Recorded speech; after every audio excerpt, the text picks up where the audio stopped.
Fala moçada, e aí, tudo bem? Espero que você não tenha caído da cadeira, hein? Pelo amor de Deus, não faz um negócio desse comigo, viu? Então, bem-vindos a mais uma aula aqui no meu canal, no canal do professor Bruno Pontes. Uma aula muito interessante, muito importante, que é o racionalismo. Uma corrente de pensamento da história, da filosofia super relevante. Mas antes da gente começar essa aula, você já deixou aquele like camarada aí pra mim? Já se inscreveu no canal? Ainda não? Tá esperando o quê? Então fortalece aí pra gente, né? Deixa seu like, deixa seu comentário, coloca sua dúvida também. Na medida do possível, né? Eu posso responder sua dúvida, tem as redes sociais aí embaixo na descrição. Nos siga lá, mande sua dúvida e a gente está sempre à disposição para ajudar naquilo que for preciso, beleza, galera? Então que bom que a gente está junto. Bora então no nosso lema ousadia e alegria. Opa, desculpa, esqueci que a aula de filosofia se contenha, Bruno, se contenha. Vou tentar, viu? Vou tentar. E bora lá então para a gente começar a estudar o tema do racionalismo. Mas antes de falar sobre o racionalismo, é legal a gente retomar do ponto de vista da história da filosofia, né? Primeiro o quê? A filosofia, a ideia do conhecimento, ela sempre envolveu e ela sempre foi um objeto de perseguição dos filósofos de um modo geral. Você pode olhar, por exemplo, lá nos pré-socráticos, quando tem a ruptura, a passagem do mito para a filosofia, uma busca de um conhecimento, né, que estivesse no mundo, que se justificasse pela natureza, o problema da physis, né, uma arqué, um elemento primordial. Então você tem lá Tales de Mileto e tantos outros pré-socráticos. Depois você tem aquela virada antropológica com Sócrates, Platão e Aristóteles, onde a gente começa a discutir o problema filosófico já a partir do homem e da sua relação com a polis. Então a gente tem um outro momento dentro da história da filosofia que continua se desenrolando nos helênicos. Depois nós temos o período medieval, né, com Santo Agostinho e outros tantos, depois ali filósofos, né, do período medieval, encerrando ali com o grande Tomás de Aquino, e aí a gente entra no Renascimento e modernidade. E é a partir daqui que a gente vai começar a nossa aula de hoje, né? Mas entendendo que a ideia do conhecimento, de como a gente se relaciona com o conhecimento, sempre foi objeto da filosofia. Na modernidade, século XVI, século XVII, a gente vai ver o problema da natureza do conhecimento, que é o mais importante para nós. Ou seja, como assim, Bruninho, a natureza do conhecimento? Como nós conhecemos as coisas? Ou a partir do que nós conhecemos as coisas? Então você vai ver um debate europeu surgindo de uma grande relevância, e nós vamos ter a aula dos dois aqui. A primeira delas é aqui, ó, o racionalismo, e depois vem uma outra corrente de pensamento que é o empirismo, né? O racionalismo, ele vai discutir a natureza do conhecimento a partir de uma ideia da razão humana, né? Então você tem uma predominância da razão, a palavra racionalismo. Já associa aí para tu não esquecer, né? Isso é fácil. Exatamente uma ideia de um primado da razão humana no controle e como fonte de conhecimento, que é diferente do empirismo britânico. E é legal a gente marcar que no racionalismo nós vamos ter principalmente a França, né, uma corrente francesa muito forte ali, e no empirismo nós vamos ter a corrente inglesa, né, com principalmente o John Locke e outros filósofos que vão vir depois, né? Claro que eles não são os únicos, né, mas eles são as referências ali que nós temos dentro dessas duas correntes de pensamento. Falando sobre o nosso amigo aqui, né, René Descartes. Descartes foi um cara muito particular, assim, né, metódico na vida de um modo particular, né? Teve a oportunidade de estudar no Colégio La Flèche, recebeu uma educação jesuítica. Não vou falar muito da vida dele de modo geral, muita gente fala sobre a vida, porque o mais importante é a teoria dele aqui, né? A gente precisa ir direto aos conceitos, entender, claro, o contexto onde ele está inserido. Isso é importante para nós, né? E aí a gente começa falando de alguns pontos primordiais dentro da interpretação do pensamento do racionalismo. Primeira coisa, né? A gente tem que entender que a história não é uma linha estanque assim, né, onde as coisas elas vão se sucedendo e acabou e não tem mais influência, né? Não.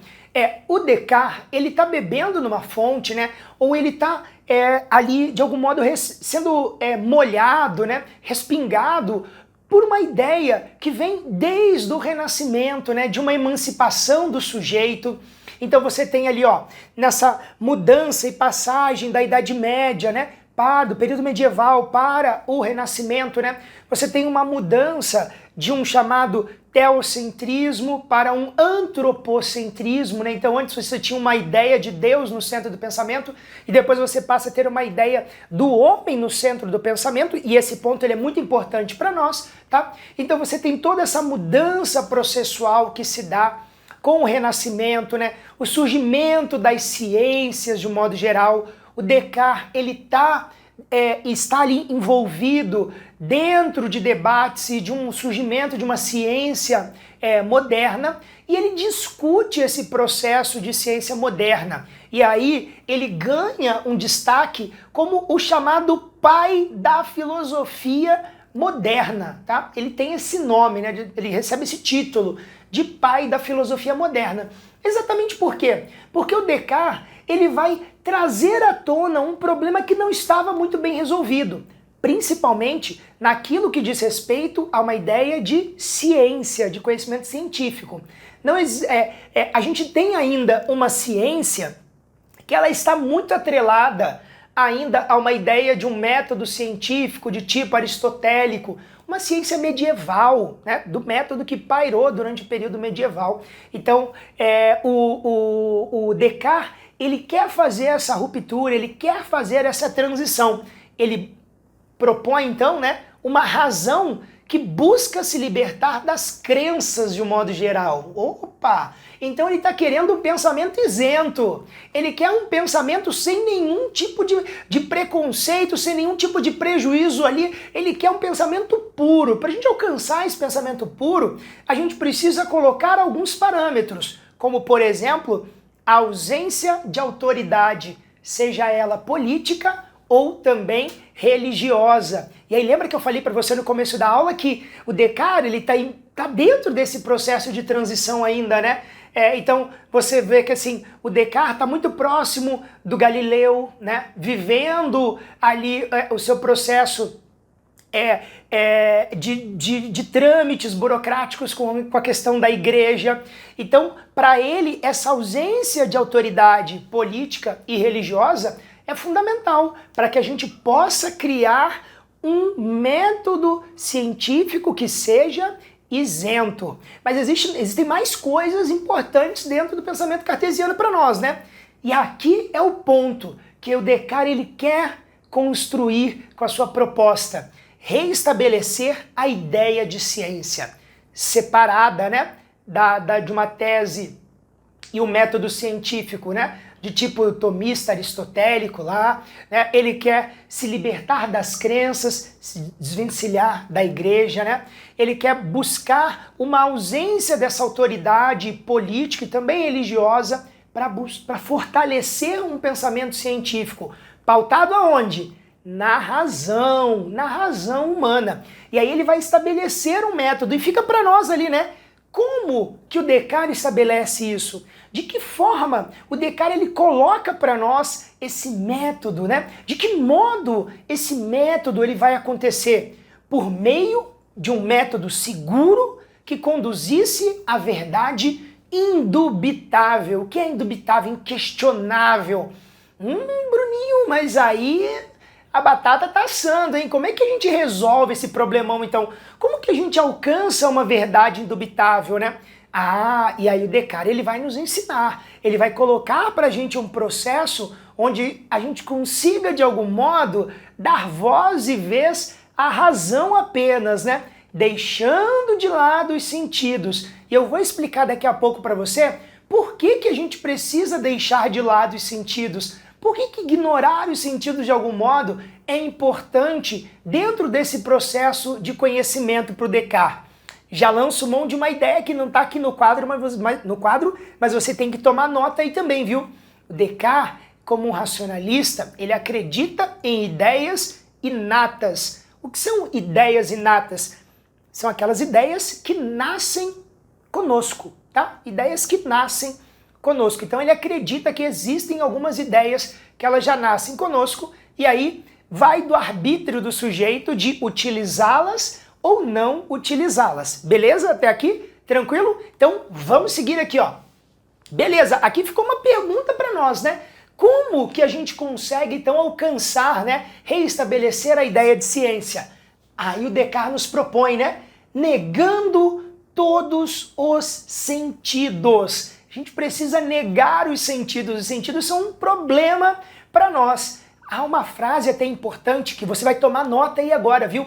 Descartes fala assim: sentidos são enganosos. Os nossos sentidos são enganosos. E aí ele usa duas teses aqui que eu destaco para vocês, né? Uma é o chamado argumento do sonho. O que é o argumento do sonho? E eu vou tentar traduzi-lo de um modo simples para você aqui, né? O argumento do sonho se dá, por exemplo, o Descartes vai dizer assim, olha, quantas vezes eu me peguei sonhando e muitas vezes eu questionei se de fato eu estava vivenciando aquilo de verdade e que aquilo não era um sonho, né? E que aquilo poderia ser efetivamente a verdade. Por quê? Os nossos sentidos, eles nos enganam, né? Mais do que isso, né? E é muito louco, inclusive, né? Tem vezes que a gente tá num sonho e você chora no sonho, né? Do quanto que aquilo te afeta. Já aconteceu isso com você? De sonhar e chorar, né? Alguma vez? Ou então de você sonhar e acordar tipo angustiado, né? Ou então imaginar que estava correndo, né? E aquela coisa louca, e tomar um susto, do nada acordar desesperado. Cara, daí vem essa crítica, né? Do quanto os nossos sentidos, eles são enganosos para nós. E aí Descartes postula uma outra ideia ainda, né? Que é chamado gênio maligno. Imagine que existe uma entidade espiritual, um Deus, né? Que talvez esteja nos controlando e que tudo isso daqui seja uma mentira, né? Tudo isso a gente seja como um fantoche, que a gente não tenha o controle, né? Ou que a gente seja enganado o tempo todo, como num teatro, né? Então Descartes postula duas ideias, né? E eu vou dizer, por exemplo, a noção do erro dos sentidos, que está atrelado a essas duas teses, né? Vamos lá ao ponto. Por que os sentidos eles são enganosos para nós? O Descartes, por exemplo, vai dizer assim, o Descartes não, minto, o Bruno vai dizer, tá? É o Bruninho que vai dizer, não é o Descartes que diz isso não, né? Por exemplo, quem nunca